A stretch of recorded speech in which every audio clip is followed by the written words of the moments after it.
The cargo ship Vanguard left the gray industrial port before dawn, its steel hull groaning as if it already sensed the weight of the journey ahead, and Captain Brendan Varon stood on the bridge with a stillness that came not from calm but from years of learning how to hide unease beneath routine, because every voyage that crossed from one nation to another carried not only goods but also the quiet burden of uncertainty. And as the tugboats released their grip and the shoreline lights faded into a trembling line on the horizon, he felt the familiar tightening in his chest that no amount of experience could fully erase, the kind that whispered that the sea never truly allowed mastery. Only temporary permission. The crew moved with practiced efficiency below, securing containers filled with machinery, textiles, and sealed crates whose contents only the manifest truly knew, and each metallic clang echoed through the vessel like a countdown to isolation, because once they reached open waters there would be no easy return, no quick rescue, only the vast indifferent ocean stretching between departure and destination. Brendan checked the instruments again, though he had already done so twice, and the navigation system blinked steadily, promising a route that looked simple on the screen yet concealed storms, currents, and human errors that charts could never fully predict. And he thought of the receiving port thousands of miles away, a place he had never seen but had memorized through coordinates and reports, reducing an entire country to a destination point that waited without knowing him. The first officer approached quietly and reported that all systems were functioning within expected parameters, and Brendan nodded, offering a brief acknowledgement rather than conversation, because he knew that distance between captain and crew was sometimes necessary, a thin invisible line that preserved authority but also deepened solitude, and as the engines increased their steady pulse beneath his feet, the ship began its true movement forward, cutting through dark waters that reflected nothing but fragments of starlight. He allowed himself one final glance back at the vanishing coast, where lives continued unaffected by his departure, where mornings would begin normally while he moved into a realm where time blurred and days lost their edges, and he wondered, not for the first time, whether the sea demanded more than it ever gave, or whether men like him simply chose to believe in something that justified the endless departures. A faint wind rose across the deck, carrying with it the smell of salt and distance, and somewhere deep within the vessel a loose chain rattled briefly before falling silent again, a small reminder that even the most controlled environments held unpredictability, and Brendan turned his attention fully forward. Knowing that the journey had already begun shaping itself beyond his control, because no matter how precise the preparation, the true voyage only revealed itself once there was no turning back.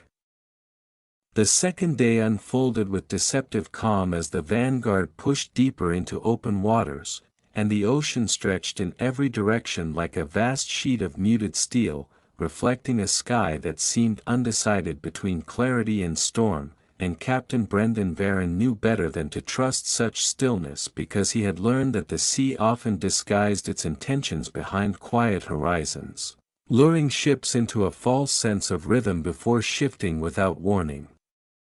The crew settled into their routines with the mechanical precision that long voyages demanded, and below deck the low hum of engines merged with the distant crash of water against the hull, creating a constant vibration that seeped into bone and thought alike.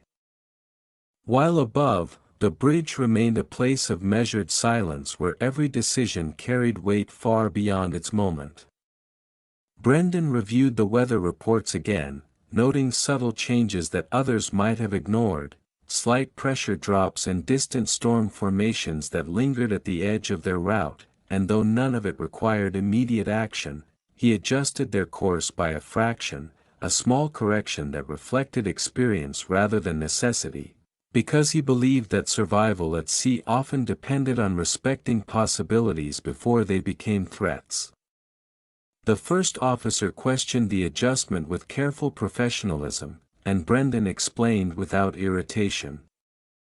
Knowing that leadership was not only about command but also about maintaining trust, and yet he kept certain instincts unspoken, the intangible sense that something ahead did not align with the predictable patterns of data.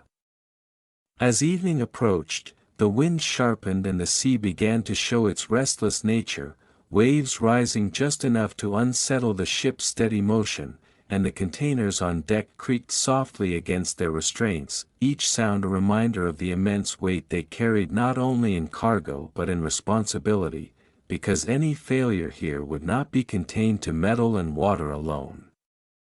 Brendan stepped out onto the bridge wing and let the cold air strike his face, welcoming the discomfort as a way to remain alert, and he watched the horizon darken unevenly, clouds gathering like silent witnesses to what might come, and he felt again that quiet tension building beneath his composure, a familiar companion that had followed him through countless voyages yet never lost its edge. Somewhere below, a crew member laughed briefly before the sound was swallowed by the wind, a fleeting moment of normalcy that contrasted sharply with the vast isolation surrounding them, and Brendan realized that while the crew could still afford small fragments of ease, he no longer could, because the weight of anticipation belonged to him alone. The ship pressed forward into the growing uncertainty, its bow cutting through increasingly uneven water, and though nothing had yet gone wrong, Brendan sensed that the journey was beginning to reveal its true nature, one that would test not only the vessel's strength but also the fragile balance between control and surrender that defined every captain's path across the open sea. By the third night, the illusion of control had begun to fracture as the storm they had only anticipated now rose with undeniable force, and the Vanguard found itself surrounded by towering waves that moved with a rhythm too chaotic to predict, each swell lifting the ship into darkness before dropping it into troughs that seemed to swallow both light and certainty. And Captain Brendan Varon stood anchored to the bridge not by safety but by obligation, gripping the edge of the console as if it were the last stable point in a shifting world. The wind howled against the structure with a voice that felt almost intentional, rattling steel and glass alike, and rain lashed sideways in relentless sheets that blurred visibility to mere fragments, turning navigation into an act of interpretation rather than observation, and every instrument reading became a lifeline that demanded absolute focus. Orders moved quickly now, stripped of explanation and softened tone, because urgency had replaced deliberation, and the crew responded with a mixture of discipline and suppressed fear, their movements sharper, their voices louder, each action measured against the growing violence of the sea. Brendan adjusted the heading repeatedly, compensating for currents that dragged the vessel off its intended path, and he could feel the strain of the engines as they fought not just forward motion but the sheer resistance of water that no longer yielded willingly.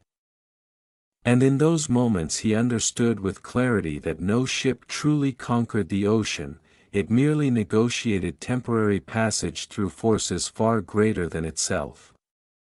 A sudden crash echoed from the deck below as one of the containers shifted against its restraints, the sound reverberating upward like a warning, and reports followed almost immediately, voices strained but controlled, confirming damage but not disaster, and Brendan issued instructions to secure the load despite knowing that sending men out into that storm carried its own risk, yet inaction would invite something far worse.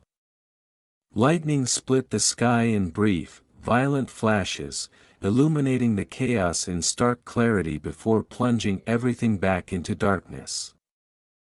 And each flash revealed the immense scale of what surrounded them, waves rising like moving walls, wind carving patterns into water that defied logic, and for an instant at a time Brendan saw not a route but a battlefield where survival depended on endurance more than direction.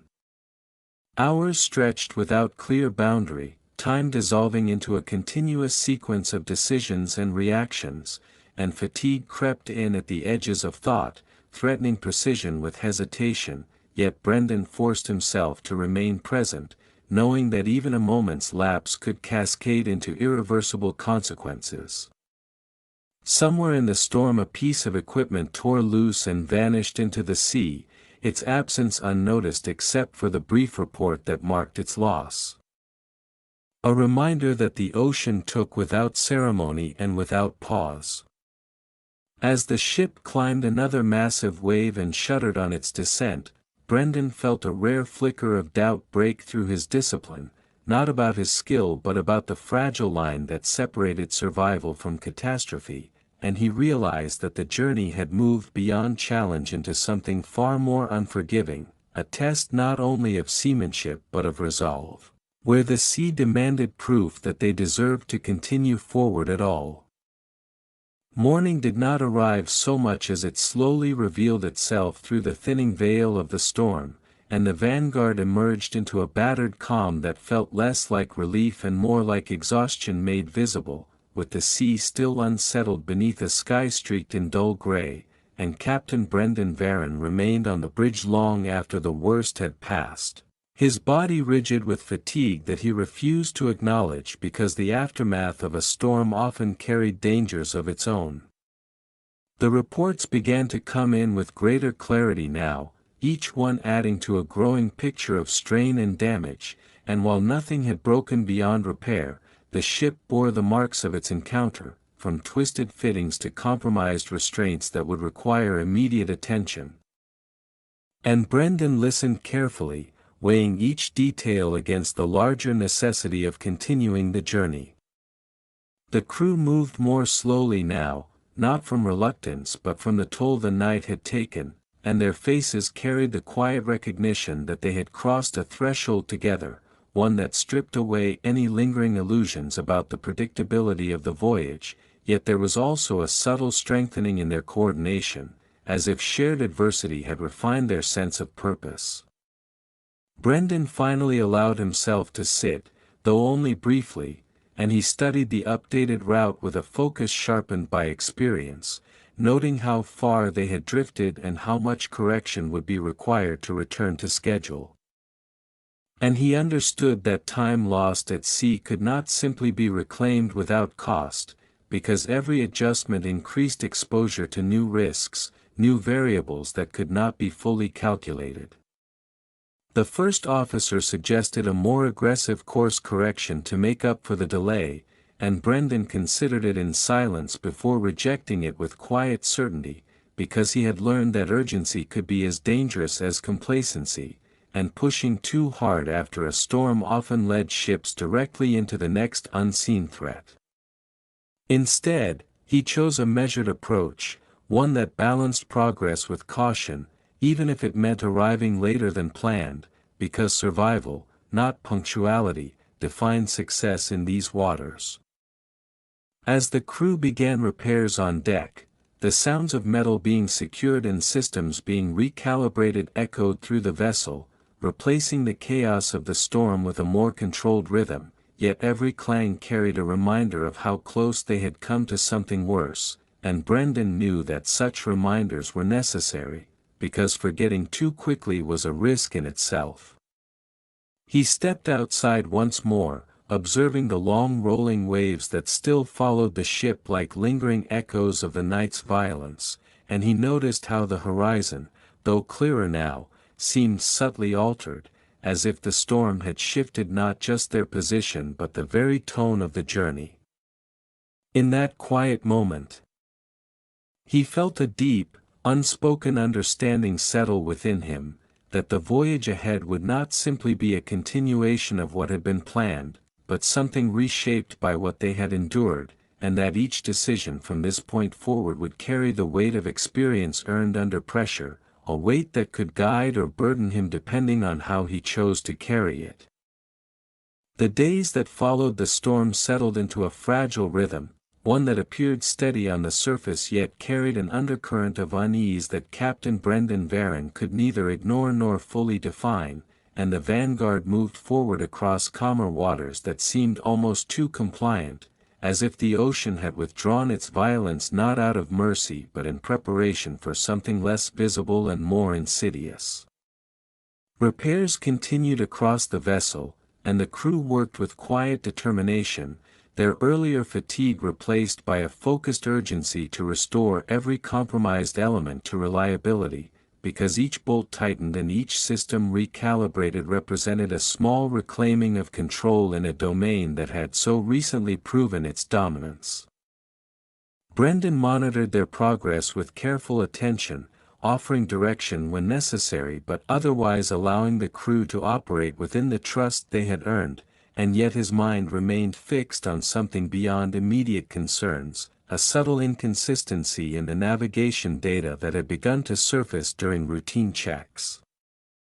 At first it appeared insignificant, a minor deviation in positioning that could be attributed to residual drift from the storm, but as the hours passed the discrepancy persisted, and Brendan found himself revisiting the readings repeatedly, comparing satellite data with manual calculations, and discovering that the difference, though small, did not align with expected patterns. He called the first officer to the bridge and presented the findings, and together they worked through the possibilities, questioning equipment accuracy, recalibrating instruments, and cross-referencing external signals, yet each verification only deepened the uncertainty, because nothing seemed definitively wrong and yet nothing felt entirely right. The sea around them remained deceptively calm, its surface marked only by gentle swells that carried the ship forward with an almost effortless motion, and this tranquility contrasted sharply with the tension building within the bridge, where every piece of information was examined with increasing scrutiny. Brendan began to suspect that the issue might not lie within their systems at all but rather in something external. A shift in currents or a distortion in signal reception that charts could not fully capture, and this possibility unsettled him more than a clear mechanical failure would have, because it suggested an environment that was subtly altering their path without revealing its influence. He adjusted their course once again, this time more cautiously, introducing incremental corrections while observing the results with patience that bordered on restraint, and he instructed the crew to maintain heightened awareness without spreading unnecessary concern, understanding that morale depended as much on perception as on reality. As evening approached, a faint haze began to form along the horizon. Barely noticeable at first but gradually thickening into a low, indistinct band that blurred the boundary between sea and sky, and Brendan watched it with quiet focus, recognizing in it another layer of uncertainty that the voyage had begun to accumulate. The ship continued forward into this muted landscape, its engine steady, its structure intact, yet its path no longer defined with the clarity it once held, and Brendan felt the weight of a different kind of challenge emerging, one not driven by force but by ambiguity, where the greatest danger might lie not in what could be seen, but in what remained just beyond understanding. By the sixth day, the haze had thickened into a dense and persistent fog that surrounded the vanguard on all sides, reducing visibility to a shifting wall of pale gray that seemed to move with the ship rather than remain fixed in the distance, and Captain Brendan Varon understood immediately that this was not merely an inconvenience but a condition that demanded absolute precision, because in such obscurity even the smallest misjudgment could lead to consequences far beyond correction. The horizon had vanished entirely, leaving no visual reference to anchor perception, and the sea itself appeared flattened and unreal beneath the fog, its usual texture muted into something deceptively calm. While the steady sound of the ship's horn echoed outward at measured intervals, a warning cast into an environment that offered no assurance of being heard. Inside the bridge, the atmosphere shifted into one of heightened concentration, where every instrument carried increased significance, and Brendan relied heavily on radar, GPS, and depth readings, cross-checking each system with a discipline sharpened by years of experience. Yet even as the data remained consistent, the absence of visual confirmation introduced a subtle but persistent doubt. The crew spoke more quietly now, their voices instinctively lowered as if loudness might somehow disturb the fragile clarity of their surroundings. And movements were deliberate, each task performed with an awareness that the margin for error had narrowed considerably. Brendan ordered a reduction in speed, sacrificing time for safety without hesitation, because he knew that forward momentum without visibility was a risk that could not be justified, and though the engines responded obediently, their subdued power altered the rhythm of the vessel in a way that made the silence between sounds feel more pronounced. As hours passed, the fog revealed occasional anomalies, faint echoes on the radar that appeared and disappeared without clear explanation, shapes that suggested distant objects yet offered no consistent pattern, and Brendan found himself studying these signals with increasing intensity, attempting to distinguish between interference and genuine presence. At one point, a shadow seemed to form briefly off the port side, a darker mass within the fog that lingered just long enough to trigger immediate attention before dissolving back into uniform gray, and though no collision alarm followed, the moment left a lingering tension that no instrument could fully dispel. The first officer proposed altering course more drastically to exit the fog's reach, but Brendan hesitated, aware that without clear knowledge of its boundaries such a decision could lead them further into uncertainty rather than out of it, and he chose instead to maintain a controlled path, trusting in method over impulse even as the environment resisted comprehension. Time stretched differently within the fog, each minute elongated by the lack of visual change, and fatigue returned in a quieter form, not driven by physical strain but by the constant mental effort required to interpret an incomplete reality.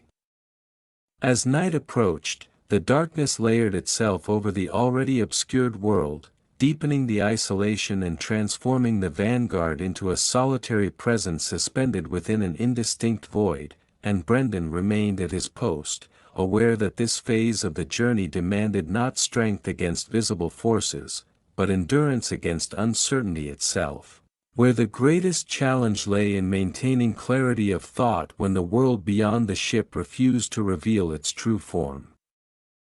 The seventh day brought no relief from the fog, and instead it deepened into something almost oppressive, as if the vanguard had drifted into a space where distance no longer behaved as expected, and Captain Brendan Varon began to notice that even the passage of time felt distorted, marked only by routine checks and scheduled reports rather than any external change in light or horizon. And this absence of reference slowly eroded the natural rhythm that both man and machine relied upon. The navigation data continued to function, yet subtle irregularities persisted, and Brendan found that small course corrections produced results that did not fully align with prediction, as though unseen currents were guiding the ship along paths that resisted precise mapping. And while none of these deviations were drastic, their consistency suggested an influence that could not be easily dismissed. The crew, though disciplined, began to show signs of strain, not through open fear but through quiet tension that surfaced in prolonged silences and occasional hesitation, and Brendan understood that prolonged uncertainty could weigh more heavily than any storm, because it left too much space for doubt to grow. During a routine radar sweep, a clearer signal emerged, distinct from the earlier anomalies, indicating a vessel or structure somewhere ahead, and for the first time in days there was something definite to focus on, yet that clarity brought its own concern. Because the signal appeared intermittently, fading in and out as if obscured by the very fog that surrounded them. Brendan ordered a cautious approach, reducing speed further and instructing the crew to remain alert, and as they advanced, the signal strengthened briefly before disappearing again, creating a pattern that suggested movement rather than a fixed object. Minutes later, a faint outline materialized through the fog, a silhouette that resolved into the shape of another cargo ship, its presence sudden and unsettling in its proximity, and though it appeared intact, there was something unusual in its stillness, as it drifted without visible activity, no lights flashing signals. No clear indication of communication attempts. Brendan initiated standard contact procedures, sending signals and waiting for response, but none came, and the silence from the other vessel carried a weight that extended beyond simple malfunction. As they drew nearer, details became clearer, and the ship showed signs of abandonment or at least severe neglect, its exterior marked by streaks and minor damage that suggested it had been adrift for some time, yet there were no distress signals recorded, no alerts that would explain its presence in this isolated region. The crew watched with a mixture of curiosity and unease as the Vanguard passed at a controlled distance, and Brendan made the decision not to board or investigate further. Because the risk outweighed the unknown benefit, an instinct warned him that some situations at sea were better acknowledged than engaged. As the ghostly vessel faded back into the fog behind them, its image dissolving as suddenly as it had appeared, Brendan felt a deepening sense that their journey had entered a domain where not everything followed the expected rules, and that the challenges ahead might not present themselves with the clarity of storms or mechanical failures, but instead through encounters that tested judgment in ways no training could fully prepare for. By the 8th day, the encounter with the drifting vessel had settled into the crew's collective memory like a quiet disturbance that refused to dissipate, and the Vanguard continued its course through the thinning fog, though the world that emerged beyond it did not feel entirely reassuring, because clarity returned gradually rather than fully, revealing a sea that seemed altered in subtle ways, its surface carrying a subdued restlessness that mirrored the unease aboard the ship. Captain Brendan Varon maintained a steady command presence, yet his thoughts remained fixed on the unanswered questions left behind, and he found himself replaying the moment of passing that silent ship. Considering possibilities that ranged from mechanical failure to abandonment under unknown circumstances, none of which provided sufficient closure. The crew resumed a more regular rhythm as visibility improved, but their conversations carried an undercurrent of speculation, fragments of concern expressed in brief exchanges that fell quiet when officers approached, and Brendan chose not to suppress these discussions entirely, understanding that acknowledgement of uncertainty was sometimes healthier than enforced silence. Navigation systems stabilized, and the earlier discrepancies began to diminish, yet Brendan remained cautious, continuing to verify data manually, unwilling to fully trust that the anomalies had resolved without consequence. And his vigilance extended beyond instruments to the environment itself, scanning the horizon with a persistence that bordered on instinct. Late in the afternoon, a new complication emerged, one rooted not in the external world but within the vessel, as an irregular vibration was detected in one of the engine systems, subtle at first but distinct enough to warrant immediate attention, and the engineering team reported fluctuations that suggested internal were exacerbated by the stress of the storm. Brendan listened carefully as the chief engineer outlined the situation, explaining that while the issue was not yet critical, it had the potential to escalate if left unaddressed, and that reducing speed further or conducting partial shutdown procedures might be necessary to prevent more severe damage. The decision carried significant implications, because any reduction in propulsion would extend their time at sea and increase exposure to whatever uncertainties still lay ahead, yet ignoring the warning could result in complete system failure, a risk far greater than delay. Brendan weighed the options in silence, aware that leadership in such moments required not only technical understanding but also acceptance of trade-offs that offered no perfect outcome, and he ultimately chose to prioritize long-term stability over immediate progress, ordering a controlled reduction in engine output and authorizing the necessary maintenance procedures. The ship's motion shifted once again. Its forward drive softened into a slower, more deliberate pace, and the subtle change resonated through every part of the vessel, reminding all aboard that their journey was no longer defined by schedule but by endurance. As evening approached, the sky cleared enough to reveal a pale, distant light from the setting sun, casting muted reflections across the water that seemed almost fragile, and Brendan stood on the bridge watching that light with a thoughtful stillness, recognizing that while they had regained some measure of visibility, the path ahead remained uncertain in ways that could not be charted. The vanguard pressed onward, diminished in speed but not in purpose, carrying its cargo, its crew, and its unanswered questions toward a destination that felt closer in distance yet no less distant in certainty, and Brendan understood that the true challenge of the voyage was no longer surviving isolated events, but sustaining resolve through a continuous sequence of unknowns that demanded patience, discipline, and a willingness to move forward even when clarity remained just out of reach. The ninth day unfolded with a quiet intensity that seemed to gather everything the voyage had become into a single, sustained test of endurance, and the vanguard, now moving at reduced speed, carried a weight that extended beyond its cargo into the atmosphere itself, as if every prior challenge had left a residue that could not be shaken off, and Captain Brendan Varon felt this accumulation more acutely than ever, not as fear but as a constant awareness that the margin for error had narrowed to almost nothing.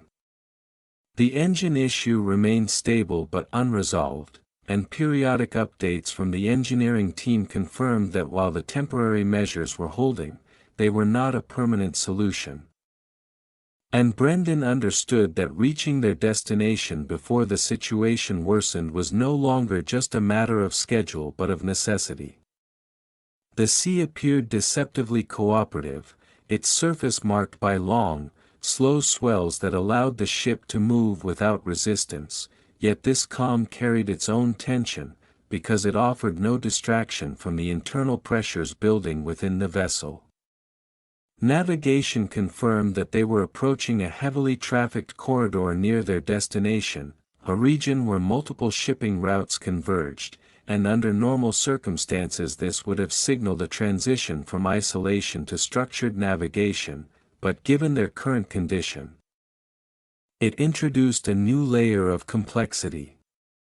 Brendan ordered increased vigilance across all stations, knowing that reduced speed could make them less predictable to other vessels, and communication channels were opened more actively, scanning for signals and maintaining constant updates on nearby traffic.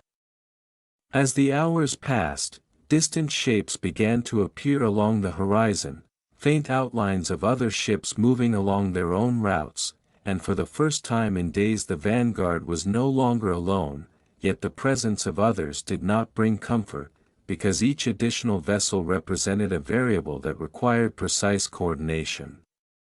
The first officer managed communications with steady professionalism,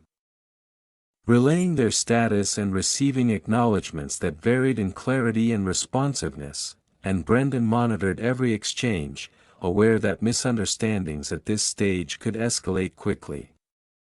Then, without warning, the engine vibration intensified, not violently but with a clear and undeniable shift that signaled the limits of their temporary fixes, and the chief engineer's voice came through with controlled urgency, indicating that they could maintain current output for a limited time but not increase it without risking critical failure.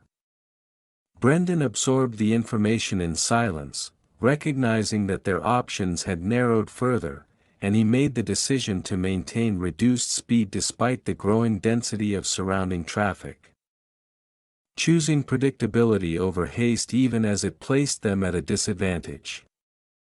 The crew responded with heightened focus, every movement calculated, every observation reported promptly, and the bridge became a center of concentrated activity where silence alternated with precise communication.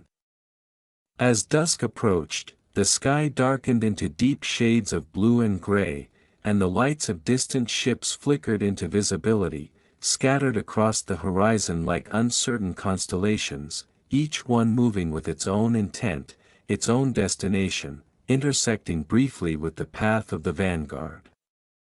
Brendan stood at the center of this convergence, aware that the final stage of their journey would demand not only technical skill but also an unyielding clarity of judgment. Because now the challenges were no longer isolated events but simultaneous pressures, mechanical, environmental, and human, all converging into a moment where every decision would carry immediate and tangible consequence. The final stretch of the voyage emerged not as a resolution but as a convergence of everything that had tested the vanguard since its departure, and Captain Brendan Varon stood on the bridge with a clarity shaped not by certainty but by acceptance, because the journey had stripped away any illusion that control was ever complete, leaving only the responsibility to act decisively within limits that could not be fully overcome.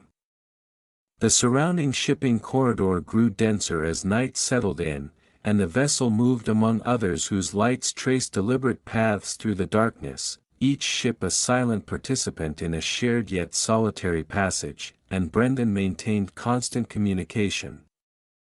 His voice steady as he coordinated their reduced speed trajectory with nearby traffic, ensuring that their limitations were understood without inviting unnecessary alarm. The engine's condition remained fragile, its vibrations a continuous reminder that time was no longer an abstract measure but a narrowing window, and reports from below indicated that while failure was not imminent, it was inevitable if pushed beyond its threshold, and this knowledge framed every decision with quiet urgency. The coastline of their destination country began to appear faintly in the distance, not as a clear outline but as a subtle glow that broke the uniform darkness of sea and sky, and for the first time since departure. The idea of arrival took on a tangible form, though it carried with it no guarantee of ease, because reaching port still required navigating the final complexities of approach under compromised conditions. Brendan adjusted their course with precision, aligning with designated entry routes while compensating for their limited maneuverability, and the crew responded with a cohesion that reflected everything they had endured, their actions synchronized without hesitation, each member aware that this final phase demanded as much discipline as any storm they had faced. A moment of tension arose as a larger vessel crossed their projected path at higher speed, its proximity forcing a rapid exchange of signals and a carefully calculated adjustment that tested the limits of their responsiveness. And Brendan issued commands without pause, trusting both his judgment and his crew's execution, and the maneuver resolved without incident, leaving behind only the fading presence of passing lights and the steady continuation of their course. As they drew closer to port, Harbor Control established direct contact, their instructions clear and measured, guiding the vanguard through the final approach, and Brendan acknowledged each directive with composed precision, aware that even now, with land within reach, complacency remained the greatest risk. The breakwater lights grew stronger, forming a defined boundary between the open sea and the relative safety beyond, and the water began to calm in a way that felt different from earlier lulls. This time shaped not by uncertainty but by proximity to shelter. When the ship finally crossed into the harbor, the transition was almost imperceptible yet profoundly felt, as the relentless motion of open waters gave way to controlled stillness, and Brendan allowed himself a brief, measured exhale, not of relief alone but of completion, because the journey had demanded more than navigation, it had required endurance, judgment, and the willingness to carry uncertainty without surrendering to it. The engines were gradually powered down under careful supervision, their strained rhythm slowing into silence, and as the crew secured the vessel, the accumulated tension of the voyage began to release in quiet, understated ways, in exchanged glances, in slower movements, in the absence of urgency that had defined their days at sea. Brendan remained on the bridge a moment longer than necessary, looking out at the harbor lights that now surrounded them, and he understood that while the voyage had ended in physical terms, its imprint would remain, not as a memory of hardship alone but as a measure of what it meant to guide something fragile through forces that could never be fully controlled, and in that understanding, he found not triumph, but a steady, enduring sense of purpose that would carry him toward whatever journey lay ahead.